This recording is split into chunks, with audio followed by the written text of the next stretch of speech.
This paid podcast is a partnership between Slate Studios and Century 21 Real Estate.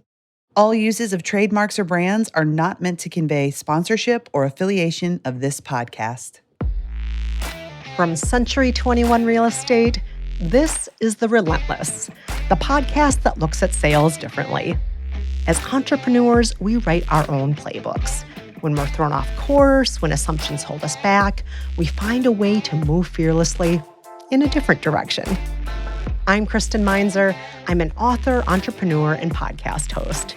And in a world filled with noise, there's a superpower I've developed that's helped me more than anything else.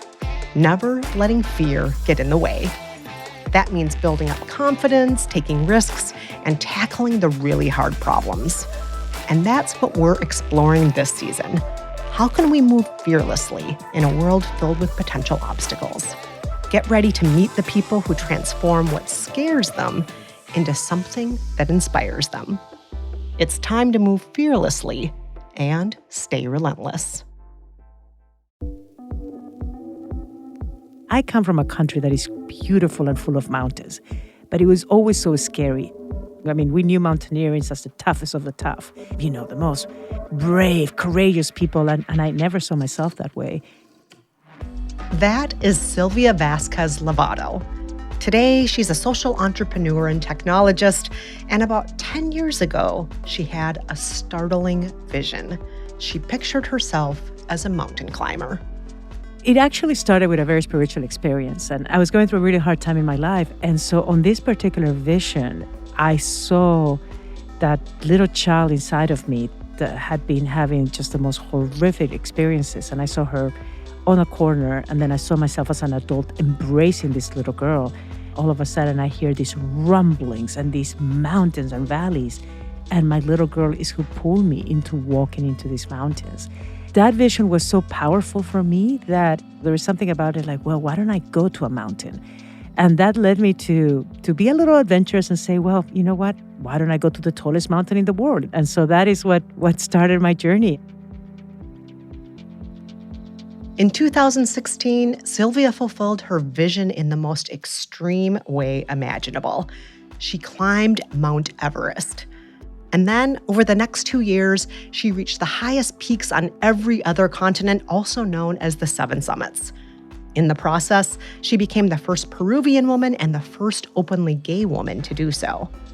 She describes that journey and many more in her new book, In the Shadow of the Mountain. It had me sucked in from the very first page. I could not put it down. And I'm thrilled to have her here today on The Relentless. Silvia, welcome to the show. Kristen, what an honor to be here. I am so thrilled, excited. Thank you so much. Well, Silvia, to start things off, I would love it if you could read this passage right here from the opening chapter of your book. It describes a moment from your climb of Mount Everest. Yeah, every time I think of this moment, it still gets me. So we are on our push for the summit. In order to climb Everest, because of the altitude, you need to almost do 3 rotations on the mountain. So here we are on our final rotation. If everything goes perfect, we are 2 days away from a push to the summit. So here I am at close to 24,000 feet, and this is what I'm experiencing right now. So let's start. Each fixed rope uplofty is about 150 feet long. At the end of a segment, we had to unclip our jumar from the climbing harness and attach it to the next rope. The moment between ropes is the most dangerous. It is a 2-step process. You must always remain attached to the fixed line by at least one device to avoid zipping down the wall. Being unclipped here is suicide. I dig my crampons into the ice as hard as I can to keep my balance while clipping out. Just then, the wind starts to shriek, launching rocks the size of a gallon jug of water straight towards us. Shards break away from the wall and thud against my helmet. My goggles rattle. I kneel down and press my head against the face. Up ahead, Camp 3, which I had easily seen from this spot on our second rotation, is a blur. I squint to make out, but the clouds are thick billows of cotton candy, a sight that would be sweet, beautiful even anywhere else but it's not a good sign here. We can survive the wisp of spun sugar clouds that break away from the clump. Those are mild mini storms and pass fast. But if the whole cap descends on us, there's nowhere to go. Up this high, scenery takes on a different meaning. Mystical cloud formations harbor avalanches. Piles of whipped cream snow are pocked underneath with icy fractures that might eat a leg, or worst case, an entire body. Beauty and death are two sides of the same coin. Oh my gosh, it's like 90 degrees in my apartment now, but I have chills. You have painted this vivid picture, this extreme landscape amid a jumble of emotions. This is, not just the physicality of the space, but what is happening inside of you. Just, oh my gosh, I have shivers. Beauty and death, two sides of the same coin. What does that mean to you? Can you explain that to us? Yes, and I love because it brings me back. I mean, here I am pursuing my dream. The mountain is about to kill me, but it's still like the sights that I'm having is just unreal. It's beautiful. It's unbelievable. In this extreme environment, here I am pursuing this impossible dream. When you still look at the statistics of the people that have done Everest, it's still very, very few of us. And on the other hand, too, it's incredibly dangerous. And to me, that was really, it was a massive wake-up call. And it allowed me to realize, wait a minute, I want to stay alive. I think it allowed me to value my life. And in a way, when we are pursuing a dream that looks impossible, the setbacks can look scary. But we're humans. We're going to have a bad experience, but it's not the time to give up. Let's talk about this some more. Yes. There's risk and there's vulnerability throughout your climbs. We're dealing with avalanches potentially being unclipped. There's plenty to worry about as you climb Everest. Do you remember how you managed the fear in those moments? Because you don't hide the fact that you feel fear in your book. You admit to it. Yes. And actually, every time I read, especially one of the mountain passages, I mean, I get a visceral reaction. It puts me back into it. Unfortunately, when you're in a mountain, you lose control. And there can be an avalanche, there can be an earthquake, there can be so many things that can happen, winds, especially storms that can happen unexpectedly. So you're at the mercy of the mountain. So for me, the way that I manage fear, I had to stay present. I mean, it's one of the most beautiful experiences to just stare at fear in front of you. And if you are able to just stay present, block thoughts, block all the chatter, especially when you know your life is on the line. I've given this advice to many people. I mean, what I would do, especially when doing things that seem just scary and when things were out of our control changing, I would just count. I would just simply get distracted and just stay present and count and just try to take it, trusting that I knew what I was doing. I was in an expedition. I was with other people. There was a way to communicate, but it was definitely just managing my own emotions. I mean, calming myself down. I've been able to learn through some of these crazy experiences is that the more agitated you get, the worse that it gets. But it's just staying present. Just staying present. It's like don't go even like 2 minutes ahead. Just stay with the moment. Just embrace the moment. Feel the moment. Yeah, and that wisdom is applicable not just when you're on Everest, but in life. We can all benefit from being in that moment when we're scared rather than ignoring it or pretending it's not there. But even when you're not on the mountain, you have moments of fear and you're staying present. Absolutely. I got to say, one thing I really love about your book is how you talk about opening yourself up to the mountain when you're on your climbs, how there are definitely those people out there, those adventurers who are saying, I'm here to conquer this. And that's not your mindset. How did you get your mind there where you're there in the moment with the mountain rather than trying to have ownership over it? Well, I have to tell you, I have, I think, allergies to the word conquering. It's I was born and raised in Peru, and we were so used to that word, the conquerors. Conquering is control, and so from the very beginning, and even what led me into climbing, it was something more of an experience of surrendering and a lot of vulnerability. So even my very first exposure to the Himalayas, they are so massive and you are so little that it put it in perspective as to like, really? I'm the one who's going to conquer this? I'm an ant. I mean, these mountains have been in existence for millions of years, and they still are going to be here even when I'm gone. And so for me, any opportunity of having an experience of being in the mountain, of trying to get close to a summit, I feel is just a permission that the mountain is giving me this opportunity. So I treat it as a temple. Your life story unfolds in such a powerful way. We get to see a different side of you, not just as an explorer, but also as a Silicon Valley executive. We see you recognizing your childhood trauma, leaving Peru for the US on a student visa. You ended up in Amish country in rural Pennsylvania. Can you talk more about some of these different sides of you? When I came to the US, I had already finished high school. And I kind of came as a way of escaping. So it was this new country, the new land of the dreams. And it definitely was hard because leaving your family is never easy. Leaving your community, leaving the things that made you who you are, for good or bad. And even though I went to a very small place, I was very lucky that I was very open-minded to keep learning. And it is amazing how all the dots ultimately connect. I mean, my experience in the heart of the Amish country helped me when my work sent me to live in a very small town in Switzerland. So it's one of those things that I feel, all these experiences in lives are almost like little dots for the big picture that ultimately comes out. But that was one of my very first experiences as an immigrant. It was very, very much this opportunity of learning, of listening, of just, understanding what are the customs. As an immigrant, I didn't have a green card. I knew I was on a visa that I could always, be kicked out. So even then, I think I just took each opportunity. And I remember I was very committed to my work. And so I remember like my first job as a waitress with my relatives in New York. And I would be the happiest waitress. I was just really learning. It actually taught me the way of interacting with customers.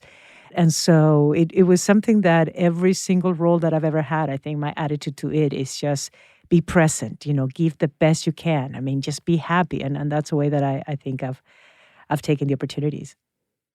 And it paid off. From those waitressing days, you moved on and eventually became a titan of the tech world. In 2015, a year before you climbed Everest, CNET named you one of the most influential executives in Silicon Valley. You were the principal of enterprise technology and financial systems at PayPal. You had reached a professional summit in so many ways. But let's be honest, there have been a lot of obstacles in your climb to the top of your professional ladder. Can we talk about some of those obstacles? Yes. I mean, being in the tech world is very well known. I mean, it's a very still male-dominated culture. As a Latina gay woman, I'm kind of a unicorn, if anything. I mean, one of the things that I found it too that was quite intimidating, how competitive it was.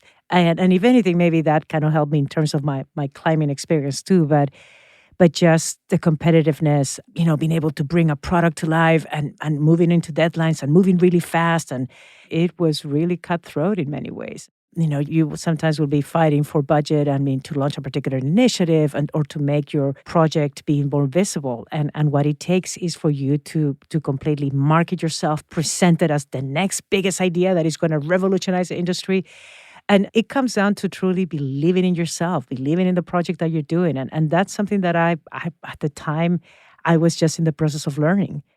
I think the mountains definitely taught me a lot of it, but it was also about, not just believing in yourself, but, believing in the concept, in the idea that you have. Let's go back to mountains for a second. Yes.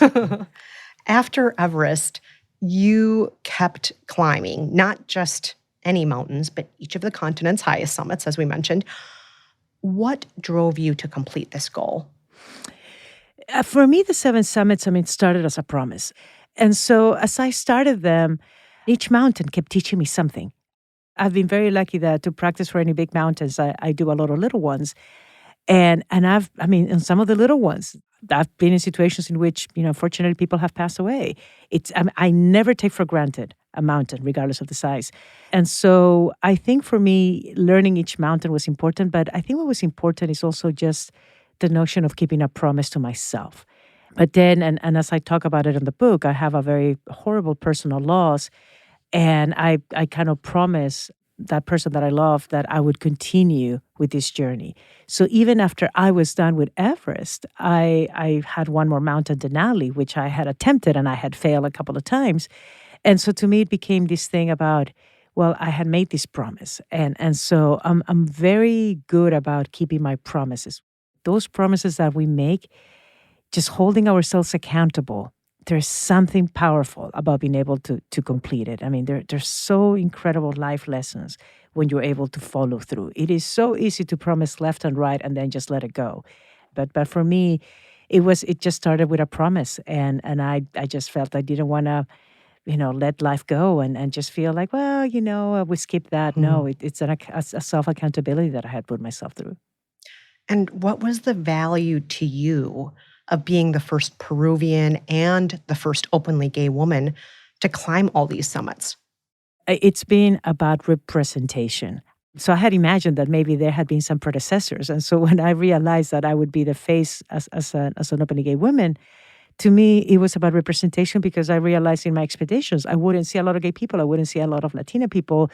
And so the importance is representation.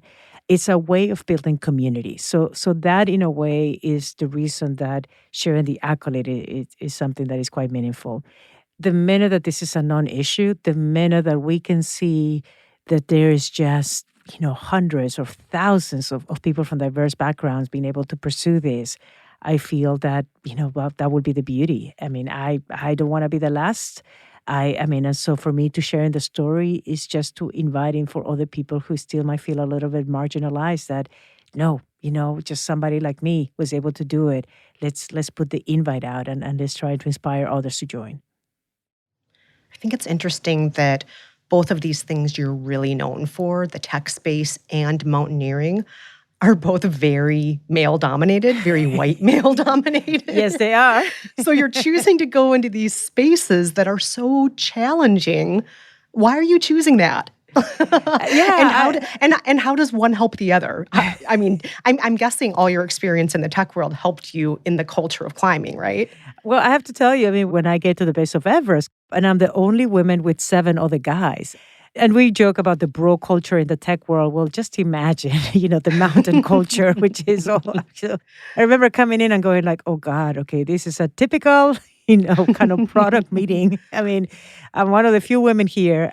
And so it was intimidating, but I think what really helped me is to also know that I had earned my space, that I wasn't showing up without experience. I knew that I had been working really hard for that opportunity. And that's one of the experiences that I loved about these journeys. I mean, at the end of the day, you're there on your own. You have to be, I mean, nobody's going to push you up. You're going to have to just rely on just your own body, on your own 2 little legs. And that was one of the beautiful experiences. I mean, when I was so close to the summit, the sun was coming out. And I remember just having this unobstructed view of the world. And I just looked down on my little legs and I'm like, wow, I got myself here. And that was so powerful. It was a beautiful opportunity of self-appreciation. It would be amazing for all of us, and especially for all the listeners, to just remember that. We can be so hard on ourselves, but, sometimes to take a moment and to realize how far we have come. Well, you actually do that. You do impart that message through your social entrepreneurship at this point. You started a nonprofit called Courageous Girls. Can you tell us about its mission and its activities and how you impart that spirit that you're talking about on those who are in your organization? Yes, I mean, it's been, and even the way that Courageous Girls came. When the idea came in terms of, working with survivors, I mean, it originally started with bringing them to the base of Everest. I remember with the concept, I'm like, okay, what if, nature has healed me, has given me these incredible opportunities for growth? Can this work on other people? And it did. And when I saw that, and when I saw how young women were able to just embrace their strength, embrace their own personas was something, okay, how we expanded. And so what Courageous Girls does, we work with survivors of sexual violence, and especially we're focusing in Nepal and Peru, but we bring them opportunities of kind of becoming leaders by just developing leadership in nature. And nature has been so healing. So what we're currently doing right now, we're running different programs. We just got a grant to work with 135 young women in Nepal and allowing them to just have this experience of just getting to know just their own leadership through just outdoor activities. The minute that you're able to heal that part of self, which is something that I love that mountains and being in nature does, it allows you to just be present. It allows you to almost become whole. And once you are able to put that puzzle together, then it allows you to see, okay, what else do you want in life? And so we're trying to revolutionize a little bit of the idea of the trekking industry, which is still very male-oriented. And so piloting this incredible program in Nepal at a large scale, just to see how we can learn and have these young women start leading others is something that it is quite exciting. Now, a lot of our listeners are in the real estate space, which is an industry that requires its agents and brokers to be mentally prepared for highs and lows and unexpected shifts. And I'm wondering whether you're on the mountaintop or in Silicon Valley, what kind of mental preparation helps you and others out there with that kind of volatility, those highs, those lows, those ups, those downs? I mean, real estate is a secret passion of mine. I've been very fortunate to have been involved in 3 transactions in my life, and still I'm hoping to get more involved. But it is interesting because I think, for real estate, it's truly another dream. The idea of buying a home for people can be just so daunting. So I would say just being able to be communicative, setting the expectations of what they're going to go through. I mean, not try to sugarcoat it. One of the things that I've learned from mountains, and I was always afraid in the tech world, is the idea of failure, is the idea of just setbacks. And, in the world of real estate, there's a lot of them, especially, as a buyer. You might want to be able, this is the dream home that you find and you feel like, I want to get it. And then you are not able to get it. And then it is frustrating. But, definitely shoot for the moon. Even if you're not able to get through something else will open up. And that is something that I remember has helped me through a lot of my mountain experiences. I mean, that journey in which we are caught up in a horrible storm and I'm ready to quit. I'm ready to give up. I feel my mortality. I feel I'm going to die, and I'm ready to close shop, turn around, and being like, okay, I'm crazy to think that I could do this dream. And I remember the advice that a fellow mountaineer had given me at the very start of the journey to say, Silvia, you're going to have a bad day. You're going to want to quit when that happens, and don't do it. Just trust. It's just a bad day. And so that motto has driven me through this whole journey up to now. And so in terms of this experience, there's going to be a bad day. There's going to be a bad month. There's going to be a bad quarter, even a bad year. But the sun is still going to come out. This storm almost killed me.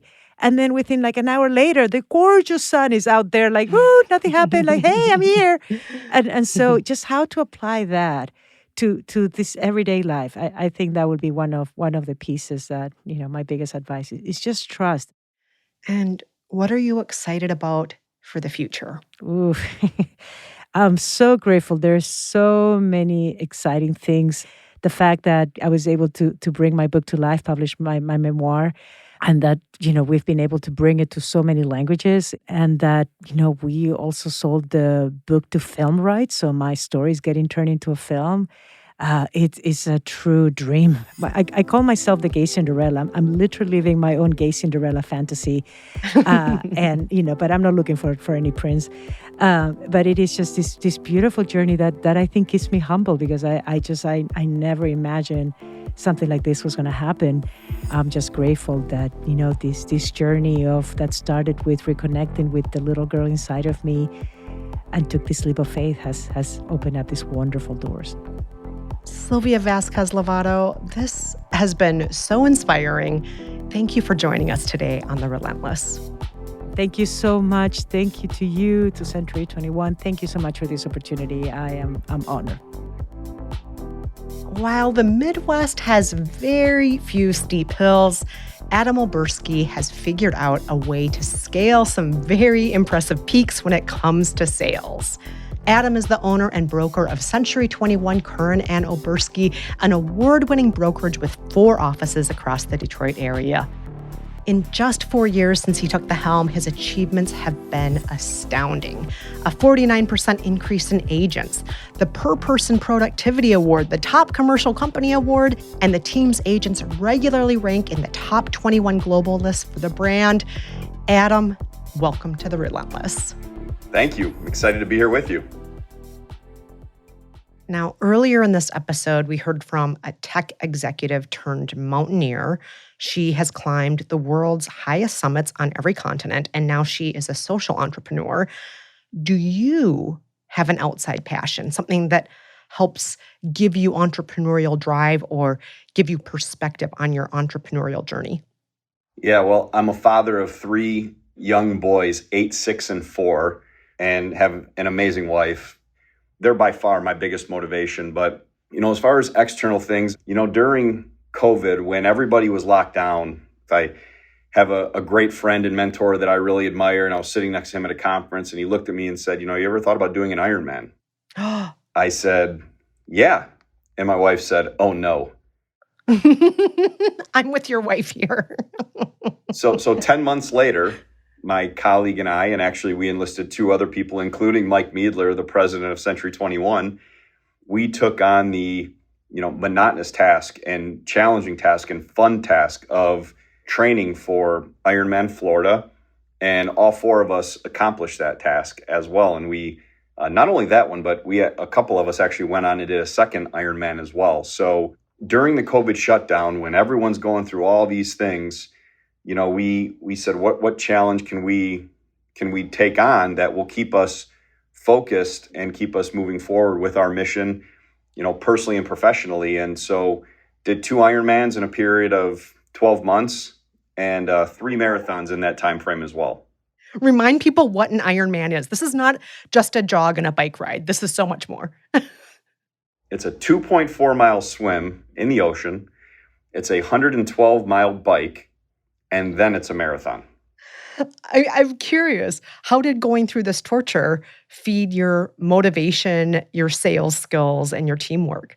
You generally aren't doing things for yourself. And after I did my first one, had several people reach out and join the cause for the second one because they were inspired. What was very cool is on the heels of this, the Detroit Marathon right here in our backyard, we had about 50 plus people from our company and then also just people kind of connected to our brokerage that committed to either the Detroit full marathon, half marathon, or 5K. Several of them, it was the first event they've ever done. So it was a very cool cultural thing. It inspired the heck out of me to see everybody taking on these challenges as well. So I knew some people drew some motivation from me doing those things, and that was pretty cool too. Now, all this season, we're exploring different aspects of what it means to move fearlessly. When you hear the phrase, move fearlessly, what does that mean to you? It's interesting. Over the weekend, I was talking with a friend of mine, and we were talking about the roles of entrepreneurs or the roles of sales professionals. And we are in a, what have you done for me lately business. There's no resting on the success that you had yesterday or last year. And, there are people setting out every single day to take your listings, to take your clients. And you just have to wake up every single day and continue to do the basics at a higher level than, those around you, and continue to operate fearlessly and not allowing the outside distractions or the other things that are always going to be there to slow you down or stop you from getting up every single day and putting in the work, even when times are hard. At every one of our offices, we have a picture of a racehorse with blinders on next to their eyes. And, every one of my agents has heard this story several times, but we preach very often about, success in business, success in real estate, success in life. There is no fast lane. And if you look at a racehorse, they are fed, they are trained, they sleep, their entire life, they are built for those 60 seconds or what have you running around the track. And they put blinders on them because if they don't have blinders on and they see a horse running next to them or something distracts them in the stands, we've all seen the horse run into the infield or run up into the stands or whatever may happen. And that horse that was trained and built to go have success in that short period of time can get distracted and off track like that. And we always tell real estate professionals, you're going to get emails every single day. You're going to get, bumped and bruised, and you're going to have a lot of people putting a lot of shiny objects in front of you. And luckily we have a lot of, time-tested, world best producing real estate agents right here at Kern and Oberski that can attest to this. And we tell everybody, you have to keep your blinders on and you have to show up every day and you have to train and you have to work hard, and it's not going to be easy. But if you take those blinders off, it's easy to get off course and it's easy to get distracted, and no good can come from that. Such great advice, Adam. And clearly it's working. You're doing great. Adam, this has been such a delight. Thank you for joining us today on The Relentless. Thank you. The Relentless is produced by Slate Studios in partnership with Century 21 Real Estate. You can find out more about the guests you heard in today's show and discover more great material from our Century 21 partners at slate.com/C21Relentless. I'm Kristen Meinzer. Thanks so much for listening. All rights reserved. Nothing herein is intended to create an employment relationship. Century 21 Real Estate, LLC fully supports the principles of the Fair Housing Act and the Equal Opportunity Act. Each office is independently owned and operated. This material may contain suggestions and best practices that you may use at your discretion.